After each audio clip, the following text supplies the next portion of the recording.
This is about defending democracy. This is no longer Democrats versus Republicans. What do you want your kids to believe in? There must be give and take. This is White Flag with Joe Walsh. I've said for a while now that Trump's greatest legacy is the destruction of truth. That may be a difficult thing to say because Trump's so bad and so dishonest and so evil and so corrupt and so criminal and so treasonous and so cruel. Trump is all of these things, and it's probably really difficult to nail it down to one thing. What will be Donald Trump's greatest legacy? But I think it's pretty clear to me. It's been pretty clear to me anyways for the past number of years that the destruction of truth is Trump's greatest legacy. The amount of people out there in America today who no longer believe basic truths. The amount of people out there today who on a daily basis are fed lies, conspiracies, misinformation, and worse, disinformation. Propaganda flooded with this stuff on a daily basis. Trump's unique in that he lies every time he opens his mouth. Not alone though, right? Every one of these Trump cheerleaders in my former world of right-wing media, they do the same damn thing. Tucker Carlson and all the rest, Fox News, man, cost them $800 million some dollars because they lied and lied and lied. Tucker lost his job because he lied and lied and lied. They all do it, right? Flooding the airwaves, flooding the zone with misinformation, disinformation. You see it with a lot of my former Republican colleagues. Once they saw that Trump could lie every time he opened his mouth and get away with it and get elected and do all the things that he did, even though he lies every time he opens his mouth, most of my former Republican colleagues have learned to do the same. Put out lies. Put out untruths. The vaccines didn't work. No, in fact, the COVID vaccines killed more people than COVID did. Donald Trump won the 2020 election. The United States of America launched the war in Ukraine. I can go on and on and on. The misinformation and disinformation out there is, I believe, at a level that I've never seen in my adult life. It's primarily on the right, the MAGA Trumpy right. The left, confused, sees a lot of this working. Look, we got a lot of Americans right in the middle. We got a lot of Americans who we call low information voters. That's not a jab at them. That just means they have lives. They don't live like you and I live, where we pay attention to politics and this shit every single day. They've got lives, kids, families, jobs, all the rest. And so they're low information voters. They every now and then, maybe if they're lucky once a week, maybe if they're lucky once a day, no, but once or twice a week, they try to catch up on what's going on politically. And typically they'll go to a source and they'll be fed dangerous misinformation, disinformation, untruths.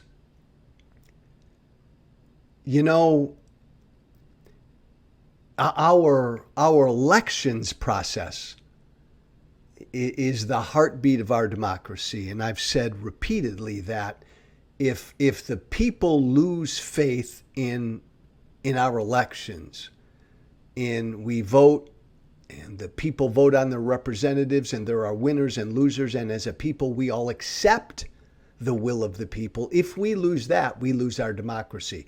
Elections are the heartbeat. If the heart stops beating, the democracy dies. I also believe that in a society where most Americans no longer accept basic truths and believe wild untruths, man, I think a democracy has a real tough time still standing. And we're at a point now in America where we have way too many Americans who are fed on a daily, weekly basis shit that is not true. They're fed misinformation. We have an information crisis in this country. We've got a truth. We've got a truth crisis, a lack of, a paucity of truth crisis going on in this country. Somebody who's trying to do something about it is Tara McGowan. And I had the opportunity last week to sit down with Tara and talk about this very topic. And I found it to be a really interesting, fascinating conversation. Tara is one of these, you know me, I'm a dark Irishman. I think the American experiment is just about over.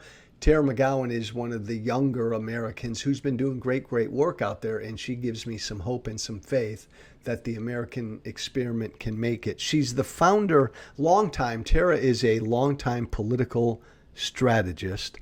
She's the founder and publisher of Courier. You may be familiar with Courier. It is a network, a network of state and local news sources that deliver factual, relevant news with a pro-democracy bias. A bunch of state and local news outlets trying to fight this misinformation, this information crisis out there. That's what Tara's up to with Courier. I'm certain you probably have a Courier online outlet in your community. They're all over the country now. And again, to try to reach these good, decent Americans who are living lives and they don't pay attention to the news all the time. And when they do pay attention, too often they're fed a bunch of bullshit. Tara and Courier are trying to get in front of them regularly with factual information, with factual news. National news, but also state and local news relevant to their lives and their community. It's a fascinating experiment.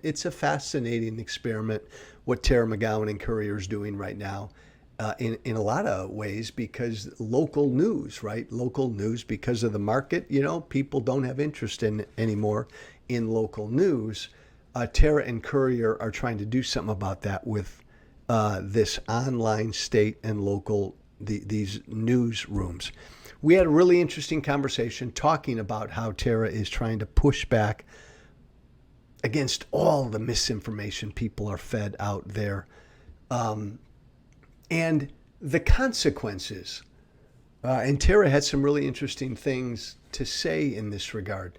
The consequences that all of this misinformation has when it comes to helping to divide this country. I mean, it makes sense, right? If you've got a bunch of Americans who no longer believe in basic truths, it's hard to keep unity and some sort of unified America together. And how do you, Tara McGowan and I talked about this as well, how do you strike the balance of putting factual information in front of people, trying to put basic truths in front of them? Tara's honest. Courier does have a pro-democracy bias. They put out their news through a pro-democracy lens. I think that's really important right now. So what I'm doing right now with this solo episode is I just wanted to kind of tee up and introduce you to the conversation I had with Tara McGowan, which we will begin right here in a moment. One other note, I met Tara. Tara is a movement partner with an organization that I'm involved with, Starts With Us. That's how Tara and I came together. It starts with us, as you know, is a movement of Americans of all political stripes coming together to fight the political and cultural extremism, the extreme division in this country. I, again, would implore all of you, go to startswith.us, startswith.us, sign up for their weekly newsletter. Doesn't cost you a thing, but become part of this movement. Tara McGowan is, I am, you need to too. We're growing by leaps and bounds. Look, this is a tough balance. And in this conversation coming up in a moment here, Tara and I talk about it. How do you strike a balance between passionately defending what you believe in, between passionately defending, say, democracy, but still making an effort to try to bring sides together and find common ground and fight the extremism in this country? It's a difficult dance to dance, but it's a dance that must be danced. You know me, I every day preach and spout with passion the things I believe in and fight and defend the things I believe in. But at the same time, I'm involved with a group like Starts With Us, trying to do something about this divide. It's the whole point of my podcast, White Flag with Joe Walsh. Every week I sit down with somebody who doesn't think like me, and we try to see if we can have a conversation respectfully, even though we disagree, in a world that just doesn't do that. Tara McGowan also, final thought, is a Democrat. I'm not. I'm a former Republican, a homeless political conservative. Tara and I don't agree on most political issues, but we had a fascinating conversation on how to best combat misinformation, untruths in this country. I think you're really going to like it. Have a listen. Thank you for listening to this podcast, by the way, and have a great, great week. And here is my conversation with Tara McGowan. Give it a listen. Thanks.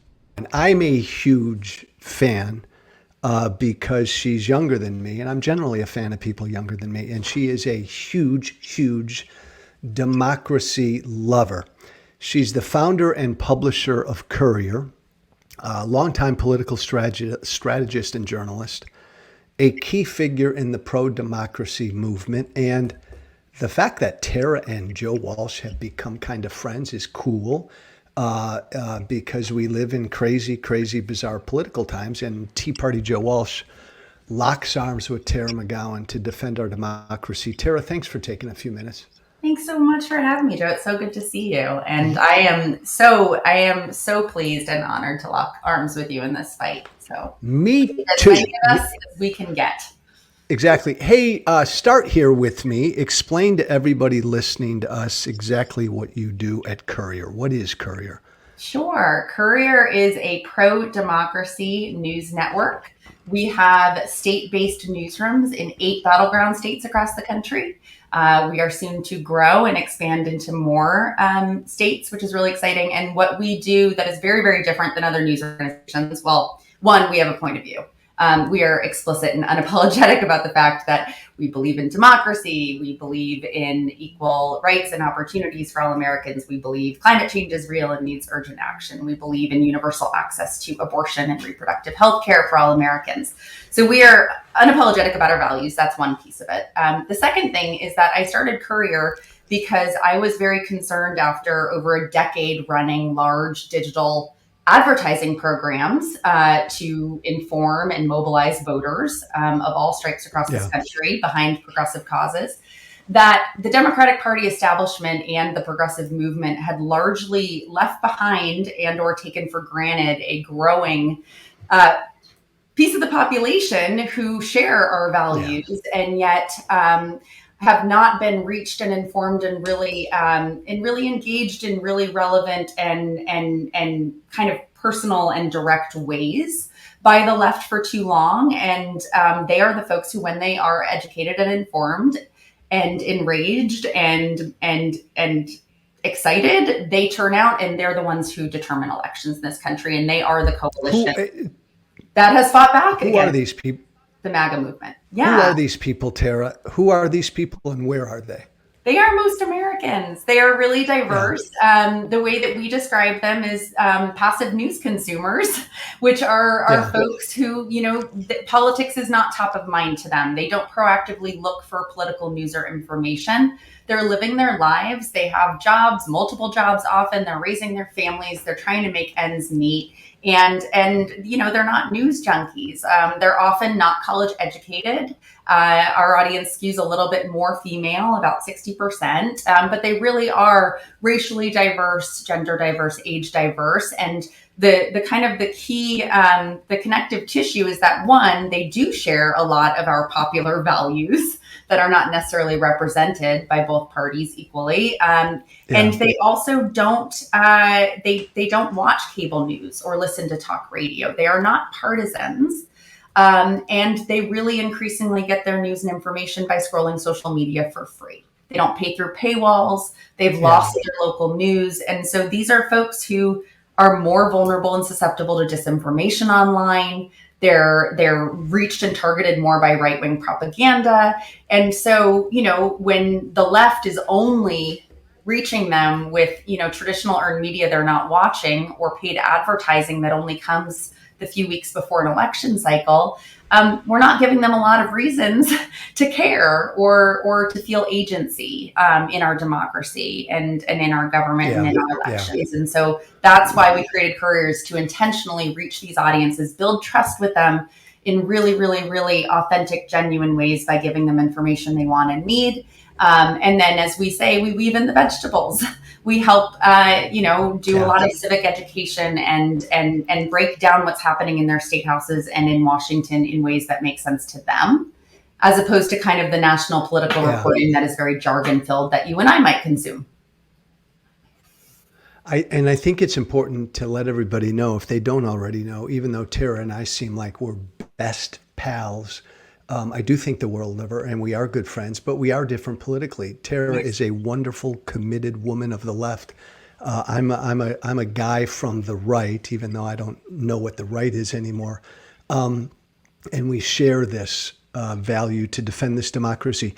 Tara, and you mentioned that you all do. Courier has a point of view, but what I love about Courier is that even with that point of view, you're trying to put factual, truthful information out there. A lot of these people that you're talking about, the right, and I used to do some of this, feeds on them. How do you fight back against all the misinformation, disinformation that they're fed constantly?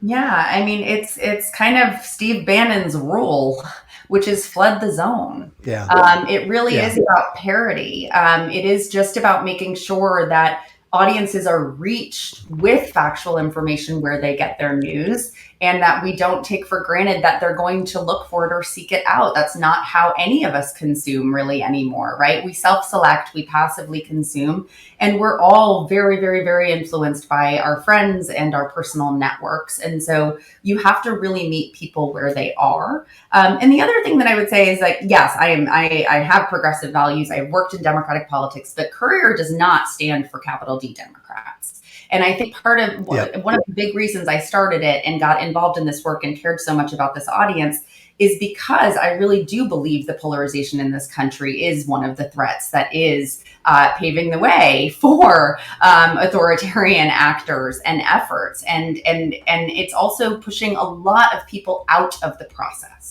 And I think that a lot of these issues that people care about, like their kids not getting gunned down in schools or the ability to make choices about their own health and their bodies, those things transcend politics, but they have been politicized to the point where we can't find common ground.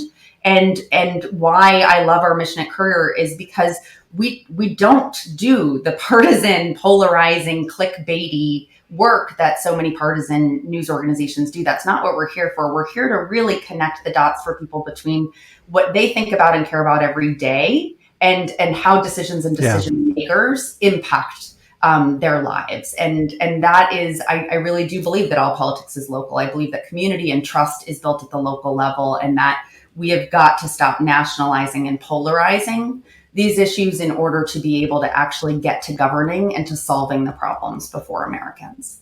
Why, Tara, why big, stupid, broad question. Why do you think the country's so dangerously divided right now? I mean, I think in large part it is the media.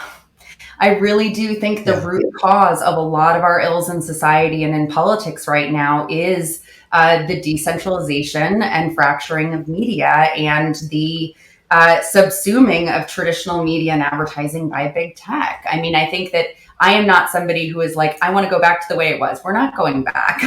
I'm somebody who likes to look around corners and stay on the edge of where technology and innovation is, because that's how society and culture move. And so I like to be really clear-eyed, right? And say, okay, this is the new reality. Now we have AI, never mind social media and the internet. Like, everything is going to change even more quickly when it comes to these innovations and these disruptions. So how do we actually work with it? How do we build within these new structures? And I really do think that for a very long time, in response to what the right saw as a liberal biased national mainstream media, right-wing media, started to really tribalize audiences and communities. Yes. And they started to sow a lot of division and hate.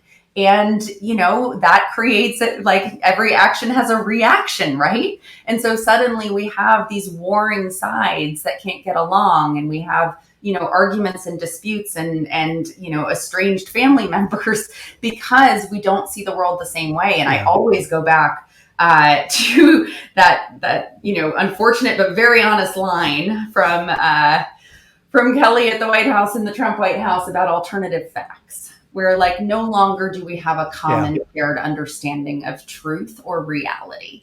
And once you reach that place, it's incredibly difficult to go back. And I know that that's so much of what you talk about in this podcast is exploring is how do we get back to the place of being able to find common ground. And I do think that the media is the problem and new media has to be a solution.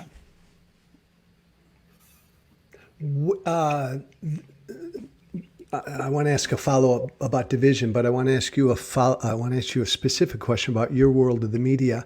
These folks, Tara, that you're trying to reach, that the right has successfully pounded and reached, what are they listening to? What are they watching? How are they getting informed? Local news doesn't exist like it used to, right? No, it doesn't. Unfortunately, there's a huge crisis of local news because local news, over 15,000 local publications have closed in the past number of years, and they're continuing to shut down or get bought up by companies like Alden Capital that breaks them up into pieces and sells them, or worse, ideological companies like Sinclair that is very aligned with the MAGA movement. And has bought up over 94 local trusted television stations. And so there's a real crisis that's happening in local news. And there's also a long, well-researched correlation between access to local news and civic participation. So this really is a big problem in this country. I will say the audiences that we care about, these Americans who do share popular values, they do want gun control, they do want income equality, and racial and social justice and things of this nature in this country, they are not watching or consuming right-wing media. The issue is that the right-wing media has become so powerful that they drive the narrative that the mainstream media then amplifies, and then it sets the narrative that, drips down into the water cooler conversations or personal conversations that happen. They really set the tone. So they're not consuming it directly. They haven't been captured by that side, but the issue is they're hanging in the balance. And what they are accessing is these sort of memeified, versions of the truth or versions of the news that are much stickier because they're often untrue. And so they spread faster. And that often is seeded by the right. And so we've got to absolutely find ways to get more good factual information in front of them, and frankly, engaging content that meets them where they are and doesn't feel so distant from their lives. The more alienated people feel, the more alienated they become and the less engaged they become. And I think that's one of the challenges we don't talk about enough in society is how do we make people feel real agency? How do we center them in the story? This is their story. This is their country. This is a democracy. And I think sometimes, even some of us working in national media and politics can lose sight of that. And they feel that, people are not stupid, and they want to feel informed, and they want to feel a part of something bigger. And there aren't a lot of entry points for that right now in today's media ecosystem. Tara, do you worry about the paucity of truth out there now, the utter lack of truth in what people consume? And I come from the right. I'll openly acknowledge that I think it's a more pervasive problem on the right. I think Trump's greatest legacy is the destruction of truth. But generally speaking, do you worry that too many people are consuming things that are not true? I certainly worry about that. I also really, really worry about people just no longer trusting what's true. I think that's the issue right now, is that people don't trust anything anymore. They don't trust a lot of the information for good reason. They don't know who to trust. They don't know what to trust. They understand very clearly that everybody has an agenda. And something I say often about sort of this debate over, objectivity in both sidesism in journalism, which I could talk for hours about. Objectivity is not the gold standard any longer, nor was it ever an authentic gold standard. Transparency is.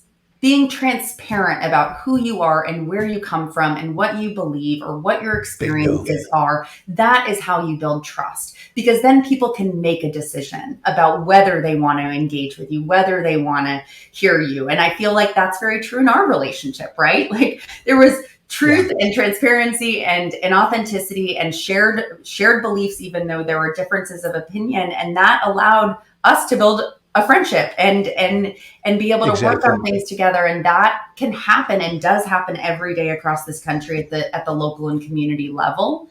And we've got to figure out a way to have that really, really, really become much more dominant than the partisanship. And that work explicitly cannot come out of political parties.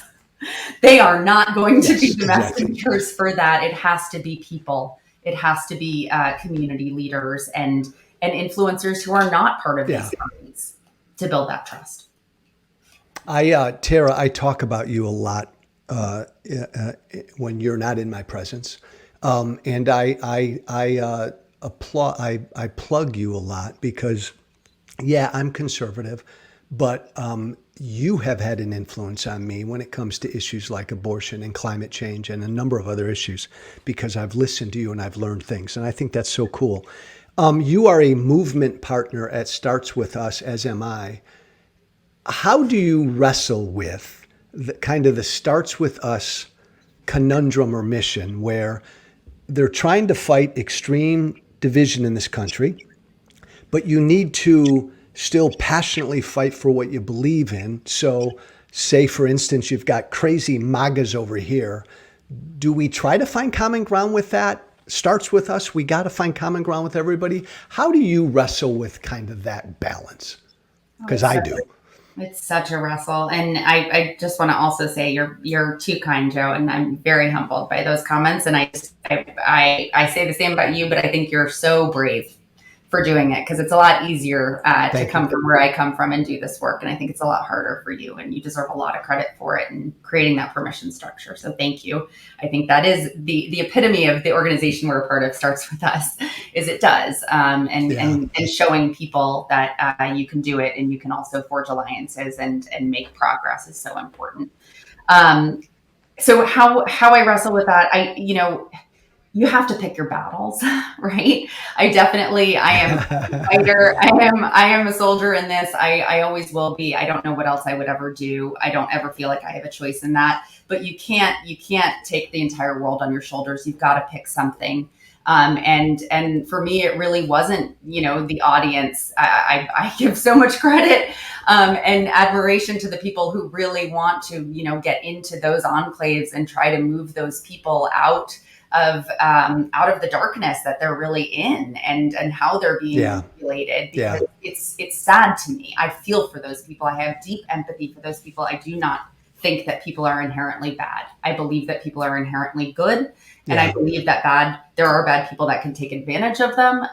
But that was not the battle that I chose to fight. It really was what I see as, the growing majority in this country that is frustrated with the politics, that doesn't want the partisanship and doesn't live or experience the world in this sort of elite educated, navel gazing circles that we can in this work. And that's why, I still live in Rhode Island and my friends are nurses and firefighters and police officers, because that's real to me. And it's so easy to lose sight of, and it's nobody's fault, but we have to stay grounded and in touch with the American people in order to be able to help advocate for them and be able to bring them more into the process and have this be the democracy we all talk about saving. It wasn't perfect before. It's not going to be perfect after, but we've got to keep working on it. And so that's how I wrestle with it, is just pick your battle and then go all in on it. It's a great answer. 3 quickies to end, Tara.